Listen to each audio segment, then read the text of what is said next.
السلام علیکم ورحمۃ اللہ وبرکاتہ۔ وعلیکم السلام ورحمۃ اللہ۔ شیخ صاحب آپ کیسے ہیں؟ اللہ کا شکر الحمدللہ۔ خیریت سے؟ شیخ نہیں ہوں میرا ایک سوال ہے، جی۔ آج کل جو مہنگی شادیاں ہو رہی ہیں، جہاں لڑکی کی شادی میں وہ بہت فضول خرچے ہو رہے ہیں، میں نے ایک امام سے پوچھا، عالم سے، جی کہ ایسی شادی میں جانا چاہیے؟ تو انہوں نے کہا نہیں، ایسی شادی میں نہیں جانا چاہیے۔ تو نکاح اٹینڈ کر سکتے، جیسے الگ سے ہو نکاح مارننگ میں اور ایوننگ میں ریسیپشن ہو، تو ریسیپشن میں جانا چاہیے نہیں جانا چاہیے؟ نکاح میں جانا تو سنت ہے، باقی نہیں بھی جائے تو کوئی پرابلم نہیں ہے، لیکن ریسیپشن میں جانا سنت ہے کہ نہیں غیر سنت ہے؟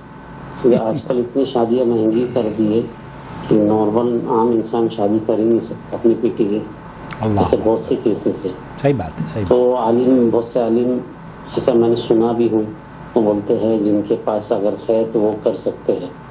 اس میں کتنا صحیح ہے کتنا غلط ہے، بڑائی مہربانی آپ کی ذرا پلیز بتائیے، جزاک اللہ خیر۔ السلام علیکم ورحمۃ اللہ۔ وعلیکم السلام ورحمۃ اللہ وبرکاتہ۔ نحمدہ ونصلی علی رسولہ الکریم، اما بعد۔ آپ دیکھ رہے ہیں نور ٹی وی جدہ اور میں ہوں آپ کا دوست، آپ کا ہوسٹ محمد عاقل۔ فضول خرچی پر مبنی جو شادیاں ہو رہی ہیں، اس میں تو کوئی دو رائے نہیں ہے کہ بر صغیر میں ایک فیشن بن گیا ہے، اور کارڈ ہی، بعض کارڈ ایسے ہوتے ہیں شادی کے لفافے جو کہ ہزاروں ریال یا ہزاروں روپوں پر خرچ کر کے ان کو بنایا جاتا ہے۔ ایسی صورت میں ایک آدمی کیا ایسی محفلوں میں جانا چاہیے یا نہیں جانا چاہیے؟ دیکھیں، اس سلسلے میں میری رائے یہ ہے، اور اس سے آپ کو اختلاف کا حق حاصل ہے۔ دراصل آپ اگر اس کی فضول خرچی کی نوعیت ذکر کرتے تو شاید مجھے اپنی رائے ظاہر کرنے کا یا اچھے طریقے سے آپ کو بات بیان کرنے کا موقع مل جاتا، لیکن مجموعی طور پر آپ نے کہا ہے کہ فضول خرچی ہوتی ہے۔ اب میں نہیں سمجھ پا رہا ہوں کہ وہ فضول خرچی آپ کی نظر میں کیا ہے۔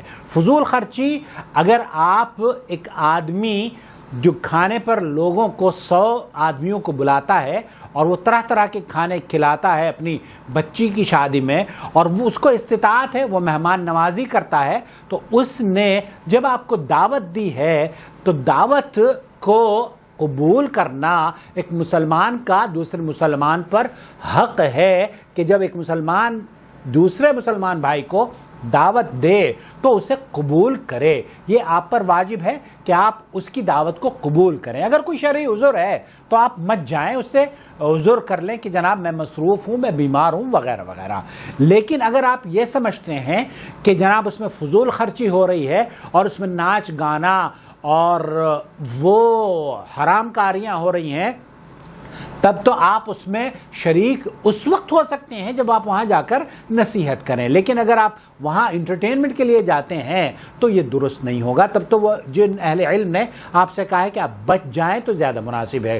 اور رہا یہ کہ ایک آدمی ولیمے کی دعوت آپ کو دے رہا ہے، 500 آدمیوں کا کھانا اس نے اپنے گھر میں کھلایا ہے، تو دراصل برات کے بارے میں جو ریسیپشن کا آپ تذکرہ کر رہے ہیں نا، یہاں ہماری ویڈیو موجود ہے، اس کو آپ دیکھ لیجئے۔ برات کا کھانا اگر کوئی مطالبہ کرتا ہے تو وہ تو جائز نہیں ہے، لیکن ایک آدمی کے گھر میں 10 آدمی مہمان آتے ہیں اور وہ اپنی بچی کے اس مبارک موقع پر، جبکہ اس کی بچی شادی ہو رہی ہے اور وہ دوسرے گھر رخصت ہو کر جا رہی ہے، تو ایسی صورت میں دعائی یا کلمات کے ساتھ ساتھ وہ جناب اپنے دوستوں اور احباب کو بھی بلاتا ہے اور آپ بھی اس میں شریک ہیں۔ ایک آدمی کے پاس 2 طرح کے کھانے بنانے کی گنجائش ہے اور ایک آدمی کے پاس 10 کھانے بنانے کی گنجائش ہے، تو جو آدمی 10 کھانے بناتا ہے، یہ اس کو اللہ تعالیٰ نے وسعت دی ہے، اس کو مال دیا ہے، اس کو بالکل جائز ہے اس کے لیے۔ لیکن اگر وہ آدمی جو کہ قرض لے کر وہاں پر دعوت دے رہا ہے یا اہتمام کرتا ہے تو یہ اس کے لیے جائز نہیں ہے۔ آپ کو دراصل آپ کا پیمانہ کیا ہے اس فضول خرچی کا، یہ میں نہیں سمجھ پایا ہوں۔ اگر صرف کھانے کے اندر آپ فضول خرچی دیکھتے ہیں یا ٹینٹ لگائے گئے ہیں یا باقاعدہ طور پر مہمان نوازی ہو رہی ہے، تو ممکن ہے جس طریقے سے آپ جہاز میں سفر کرتے ہیں، جہاز کی اکانومک سیٹ پر آپ بیٹھتے ہیں، لیکن بہت سے لوگ ہیں جن کو اللہ تعالیٰ نے مال سے نوازا ہے۔ اللہ تعالیٰ مجھے اور آپ کو بھی نوازے اور اپنے فضل و کرم سے مالا مال فرما دے۔ بہت سے لوگ ہیں فرسٹ کلاس میں سفر کرتے ہیں، بہت سے لوگ ہیں چارٹرڈ فلائٹ میں سفر کرتے ہیں. تو جتنا مال اللہ تعالیٰ نے دیا ہے اتنا ہی وہ برداشت بھی کرتے ہیں اور سفر اس اپنی تقریب میں اس کو دکھاتے بھی ہیں کہ بھئی اللہ تعالیٰ نے ہمیں اس مال سے نوازا ہے. تو بے جا خرچ کرنا یہ تو اللہ تعالیٰ نے منع فرمایا ہے، اور فرمایا ہے کہ ان المبذرین کانوا اخوان الشیاطین. یہ تو جو فضول خرچی ہے نا یہ شیطان کے بھائی ان کو قرار دیا ہے. لیکن ایک آدمی جس کو اللہ تعالیٰ نے وسعت دی ہے مال میں، وہ اپنی بچی کی خوشی میں بارات کا اچھا کھانا کرواتا ہے، تو بارات کے کھانے میں کوئی قباحت نہیں ہے. اور اسی طریقے سے ایک آدمی اگر ولیمے کی دعوت دیتا ہے، ولیمے کی دعوت پہ 500 آدمیوں کو بلاتا ہے اور آپ وہاں پر مدعو ہیں، اور اس کی کھانے آپ جا کے دیکھتے ہیں کہ بعض محفلوں میں ماشاءاللہ 10 15 قسم کے کھانے اور جوس اور مٹھائیاں اور نہ جانے کیا کیا، ربڑی اور پان تک لوگ کھلاتے ہیں، میٹھے پان بھی کھلاتے ہیں.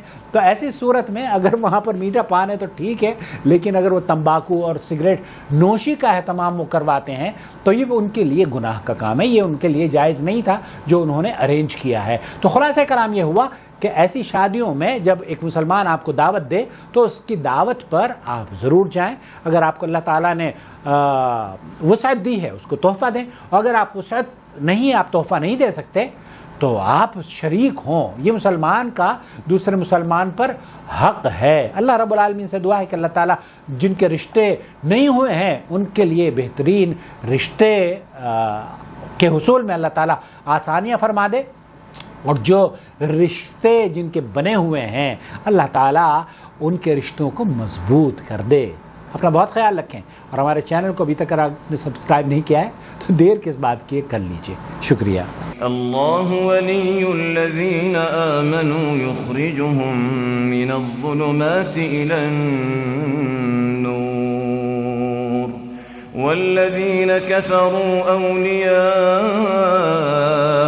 الطاغوت یخرجونهم من النور الى الظلمات أولئك